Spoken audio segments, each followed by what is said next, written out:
Greetings viewers, your friendly neighborhood Eric the Car Guy here. Behind me a 1998 Acura 3.2 TL. Yes, it's the V6 model that has a common problem of Hondas and Acuras of this vintage, and that is a leaking radiator. They tend to leak between the tank and the core, the plastic tank and the core. There's a gasket seal there that goes bad.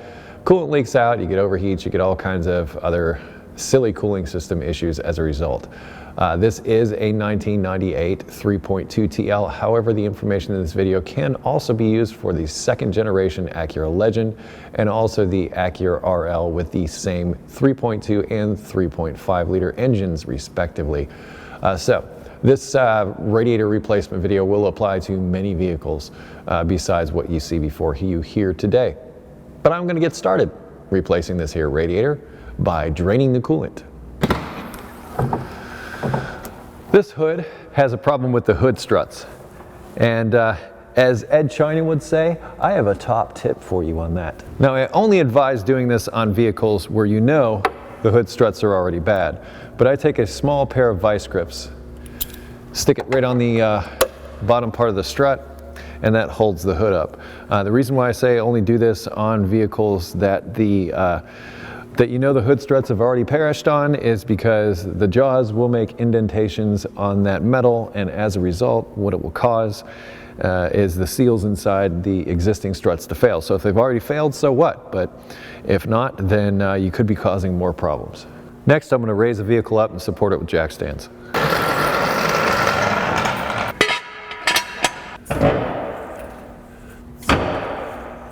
And because as I know somebody will ask where I place the jack, it's up underneath this support, and I did it on this side as well. Yes, I'm aware that this vehicle also has a lot of oil leaks, but that is for another day. As long as we're under here, let's talk about our next step. I'm going to remove this lower splash shield. There are several fasteners, and it's similar on both the Legends and this vehicle. There's some up at the top there. There is another located up under here. But there are several fasteners, 10mm fasteners, holding this lower splash shield down. I'm just going to remove it so that I can get access to the lower part of the radiator and the fasteners that hold the cooling fans onto it. Safety first.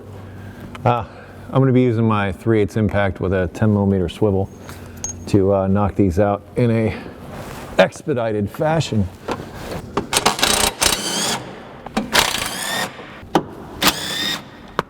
You're also going to find some plastic clips up towards the front. This one doesn't have the original clips. I believe someone has changed them out. It looks like there's been some curb action. I'll show you those in a minute. These plastic ones can just simply, with a pocket screwdriver is all I'm using, you just unscrew the center part, and then they come right out. When you screw them in, they're supposed to spread apart. This one isn't in quite like it's supposed to be. Then I've got it loose. I'm just going to pull it down.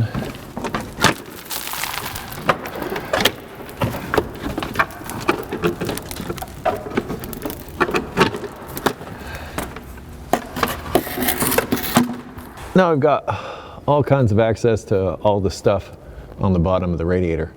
Now I'm going to go get a drip pan. Well, I'm going to get one ready. And I'm going to undo all this stuff underneath and get ready to pull this radiator.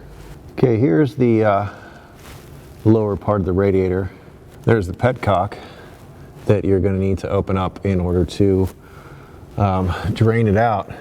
Then there's these two rubber lines, which are for the automatic transmission cooler, that you'll need to remove.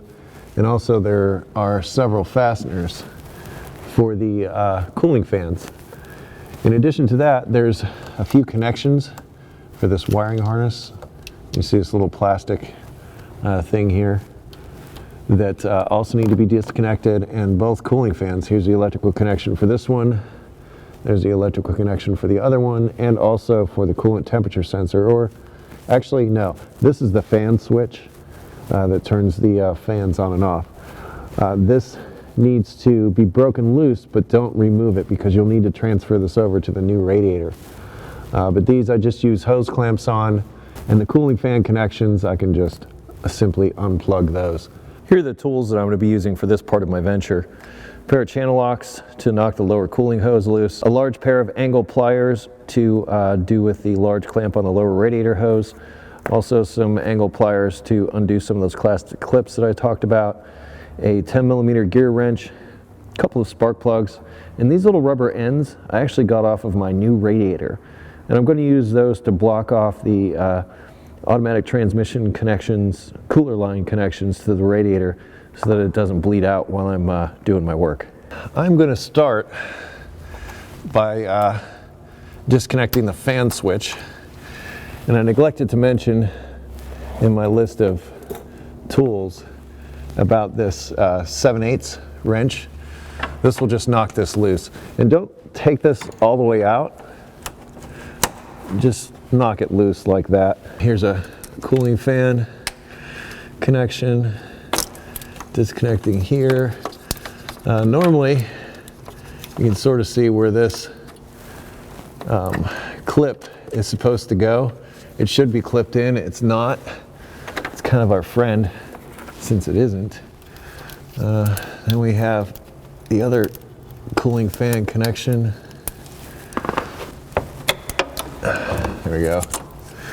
Now for these, I like to just sort of come up in here and pinch where the clip goes through. You can see that. Sort of pinch it, and it should come right out. There's one last connection up here that's sometimes difficult to undo, so I'll just pop that one off of there. Now, here's one of the transmission cooler lines. Here's the other.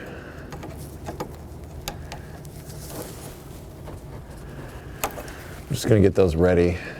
I'm going to kind of save them for last because those are going to get messy. Same with the lower radiator hose.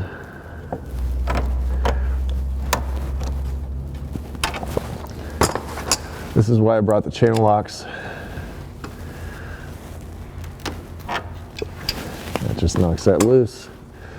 Now we've got our 10mm fasteners that hold the lower part of the cooling fans on, and these might rust into place, and if they do, break them off and just replace them with the new radiator. Don't bother fighting with them, it's not worth it.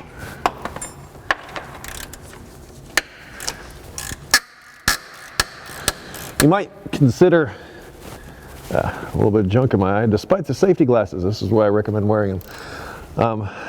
You might consider hitting these with a little bit of penetrating oil before you get started. Give you something of an advantage. And you got one last one that's kind of hidden. You can see that a little better now. What is it about the lights? They just don't want to go where you want to point them.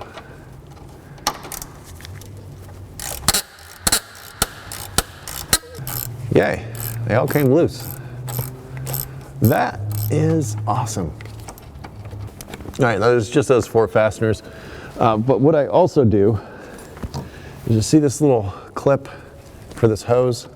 There's a fastener holding that on. I also remove that now because it's not going to come with the new radiator. You're going to have to swap it over. And you know what? I could just leave that there. I don't have to worry about it. But this fastener is slightly different than the other ones. So try to remember that. Now you might be wondering why the spark plugs and ends there. Well, I'll tell you. I'm going to take my drip pan and just stick it under here.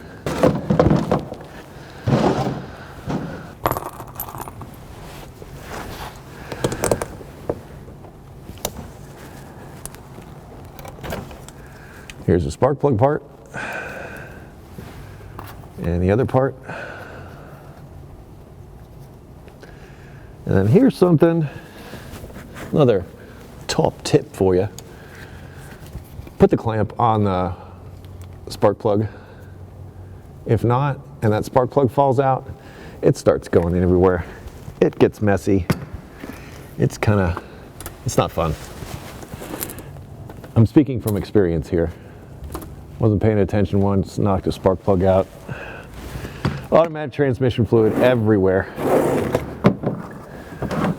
Not pleasant.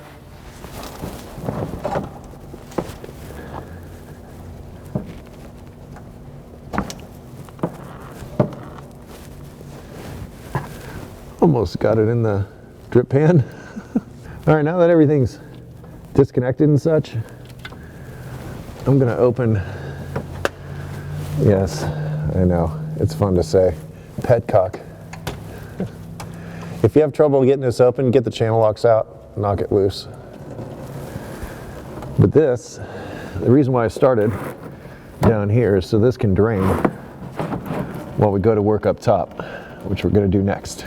Now while that's draining, you can pull the radiator cap off and it will actually drain faster.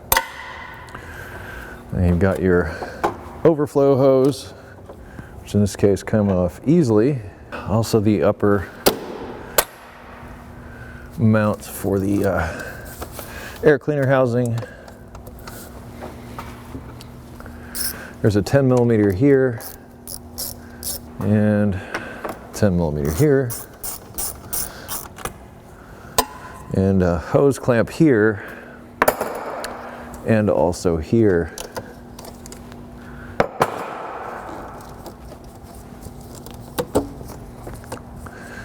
With all that stuff undone,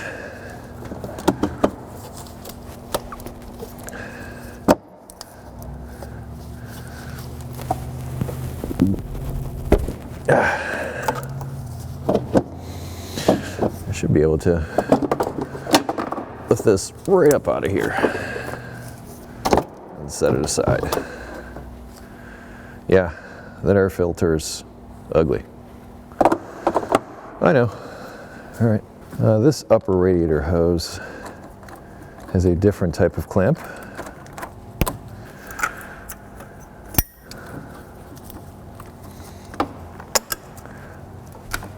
I find that to be a useful trick. Now that the clamps are loose, we can just get that hose right up out of there. A few 10 millimeter fasteners to undo. Now, this is where things vary between models. You may not always have these clamps for these vacuum lines or this relay box, or you may have it and it may be slightly different. There are subtle differences in this part of the procedure, but they are only subtle differences. For the most part, things are very similar. One more down here.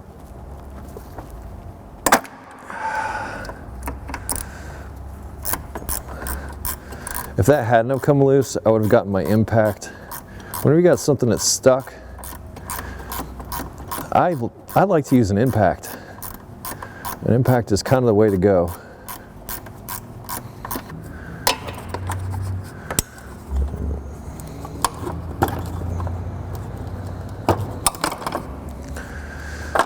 Right, now we've got all this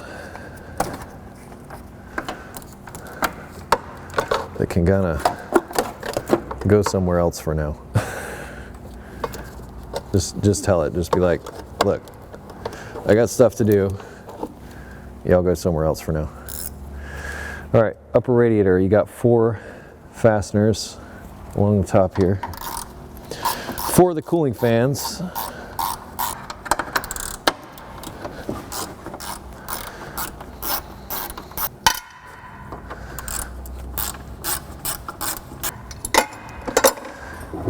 Last one.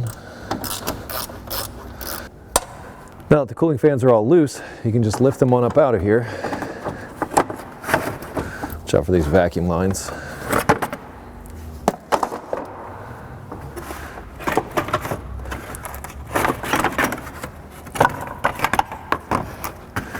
I remember putting this cooling fan in.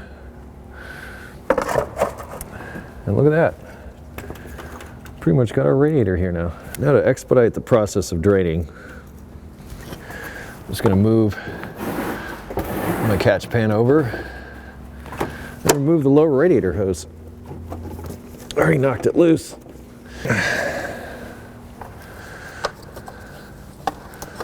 That wasn't supposed to happen. Now, 1 and 1. That's all we got left.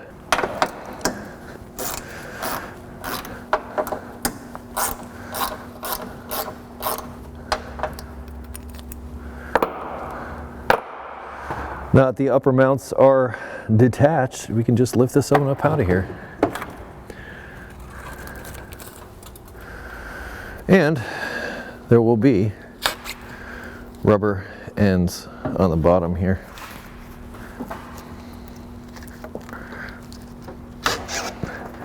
Keep those. Let's go put this someplace else. Before I insert the new radiator, I'm going to take these rubber mounts, stick them down in their respective holders so that when I drop the new radiator down in there, they can slide right into those. Here's my new radiator. It's kind of awesome. I got it at 1-800-RADIATOR. I'll put a link in the description. You should check those guys out. Looks like we're going to need to remove, we can just do that by hand.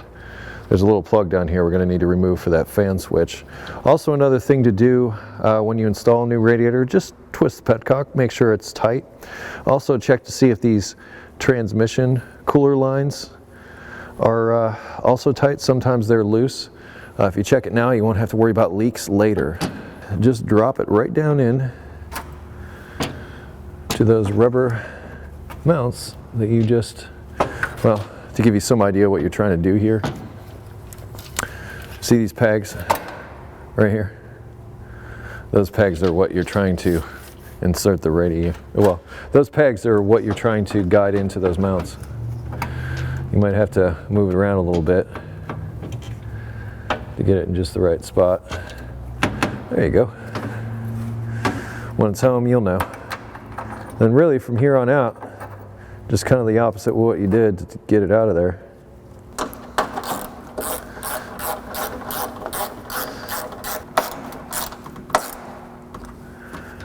There we go.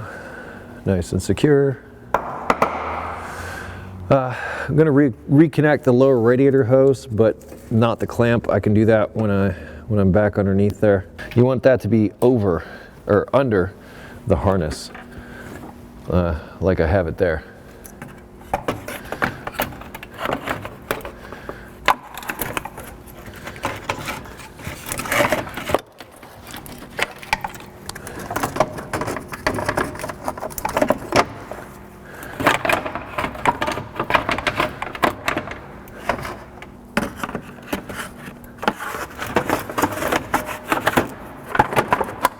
And I'm just gonna run these fasteners in there loosely right now.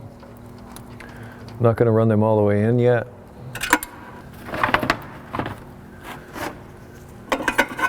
Don't forget, you got a bracket that's gotta go in here. So it's gotta go through the bracket, through the fan, and then into the radiator. And I do it this way so that I can make sure that I can insert and tighten down all the fasteners. Skipping this step can often result in having to loosen things back up so that you can get them back together. So I'm gonna leave that like that. I'm not gonna worry so much about this relay or these vacuum lines or any of this other stuff quite yet. I'm actually gonna jump underneath, fasten everything up down there, and then come back up here and wrap things up. Some of you might be wondering what these were that fell out when I took the old radiator out. They actually help guide the air past the radiator and the condenser. They kind of don't go in when you reinstall a new radiator. I've attempted to put these back into place after the fact, and I've had difficulty because I think from the factory they use a little bit of adhesive or something to get these on there, and once that adhesive is gone, it's never going back in. So I just discard those after this repair, and I've never had issue doing so. Now we're back under the vehicle. One of the first things I do so that I don't forget is put the lower hose clamp back into position. Now, I will say, One of the worst leaks to get after you get a radiator back together is one right here. It's probably not a bad idea to replace this clamp, maybe with a screw type clamp. That way you don't have to be concerned about that issue, but it has been an issue for me in the past and I've had to go back. And what I've done, since the radiator's already full of coolant and everything, is I'll just take this clamp, move it back, put the worm clamp around here and tighten it down, and I've been fine. So it's not the end of the world if you find yourself there, but that's how I deal with it. And I'm just gonna take these fasteners and reinstall them. There's some shorter ones and some longer ones. The short one, this really short one, holds that hose clamp on. And the rest of these are all pretty much the same length. Normally what I do with radiators, if you've watched any of my other videos on their replacement, is I'll leave the fans attached and just pull the whole things out as a unit. It's not possible with this vehicle, unfortunately. So you kind of got to do it this way. It sucks, but you know. Because now that all the fasteners are in, you can start tightening them down. And I work this way to avoid forgetting things. So I'll finish up with one task, I'll move to the next task. And I do that just, like I say, so that I don't forget to tighten a fastener or reconnect something. It's happened. And the older I get, the worse I seem to get with that kind of thing.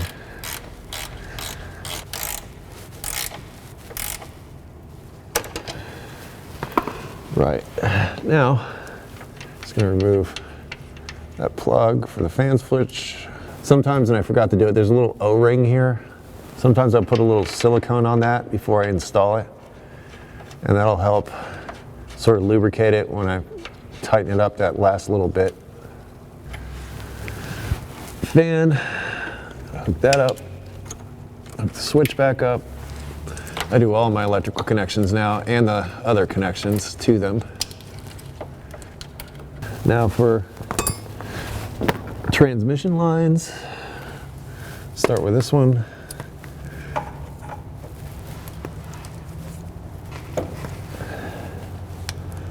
Now this one, if you hold them up, they,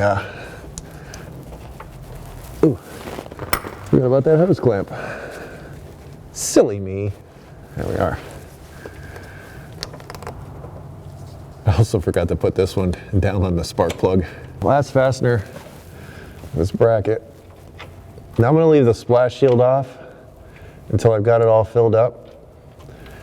That way if there's any leaks, I'll be able to see them.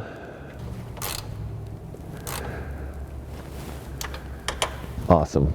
Let's go back up top. Let's get the last of this stuff buttoned up.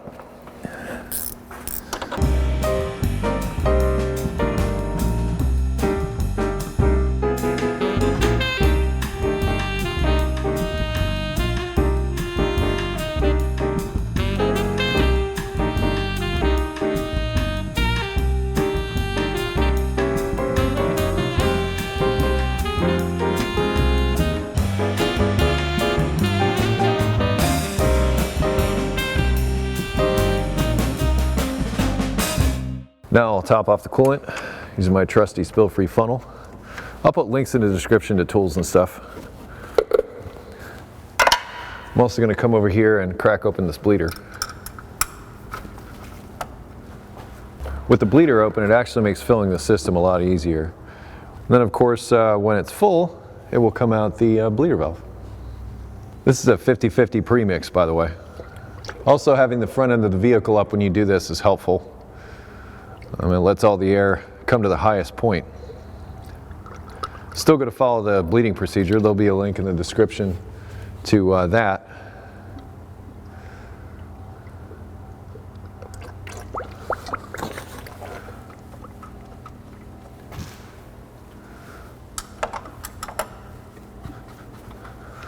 Now we'll go underneath, check for leaks. If there aren't any, we'll start it up, bleed the system, wrap this baby up. Well, aside from the obvious oil leaks, things are looking pretty good. Now that I'm reasonably sure there aren't any leaks, I'm going to reinstall the splash shield.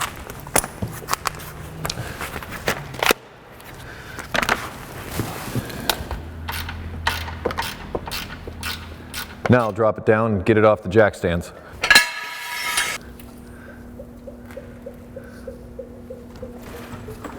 Now I'll start it up, back it outside, and complete the bleeding procedure.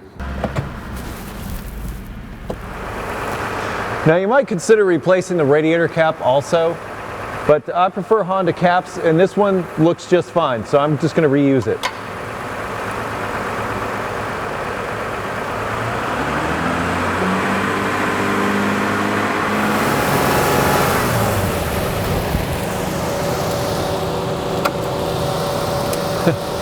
Well, both cooling fans are working. I guess it's time to check for leaks one more time and wrap this video up. Well, a pretty straightforward R&R operation. Nothing too surprising. I've done plenty of radiator replacement videos in the past. I can't stress enough how important it is to make sure that you bleed the cooling system out when you're done. If not, there could be a host of cooling system problems, including overheating, including intermittent heat, including just, it's just not working right. So just make sure that you bleed that system out. There'll be a link in the description to a video about how to do that, as well as additional information covered in the video and some tools and some other stuff. So be sure to check the description for additional information. Also, if you have automotive questions, I would ask that you head over to EricTheCarGuy.com. There's a wealth of information there to help you with those automotive issues. If you wish to connect with me socially, I can be found on Google+, Facebook, Twitter, and now Instagram. And I close each of my videos with be safe, have fun, and of course, stay dirty. I'll see you next time.